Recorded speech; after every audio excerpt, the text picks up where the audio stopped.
எத்தனையோ கோயிலுக்கு போறோம். எத்தனையோ வழிபாடுகள் செய்றோம். எத்தனையோ தெய்வத்த கும்பிடுறோம். ஆனாலும் எங்களுக்கு நல்ல நேரமே வரமாட்டேங்குது. எங்களுக்குன்னு ஒரு நல்ல நேரம் வாழ்க்கையில எப்பதாம்மா வரும் அப்டின்னா, எத்தன தெய்வத்த கும்பிட்டாலும் குலதெய்வத்த சரியா கும்பிடுறீங்களா? அப்படின்னு யோசிச்சு பாருங்க. குலதெய்வம் என்பது நமக்கு அருள் என்கின்ற வாசலை திறந்தால் தான் பிற தெய்வங்களினுடைய அருளை நாம் பெற முடியும்.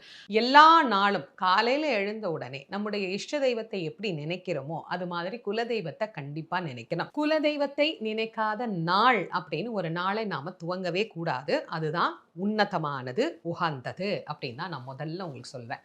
காலையில எழுந்த உடனே உங்களுக்கு எது குலதெய்வமோ, அந்த குலதெய்வத்த நீங்க உங்க படுக்கையில உட்கார்ந்து காலையில கண் விழிக்கிற போதே, "கடவுளே, மகாலட்சுமி இன்னைக்கு நாள் நல்லா இருக்கணும்." அப்படின்னு நினைக்கிறீங்கல்ல, அப்ப இந்த கடவுளே அப்படின்னு நினைக்கிற போது உங்களுடைய குலதெய்வத்த நினைச்சுக்கோங்க.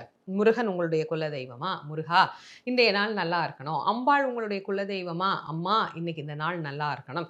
இப்போ முனீஸ்வரர் தான் எங்களுக்கு குலதெய்வம் அப்படின்னா, முனீஸ்வரா, இன்றைய நாள் நல்லா இருக்கணும். இதுதான் மிக மிக விசேஷமானது. அன்றாடம் உங்களுடைய குலதெய்வத்தை நினைப்பது.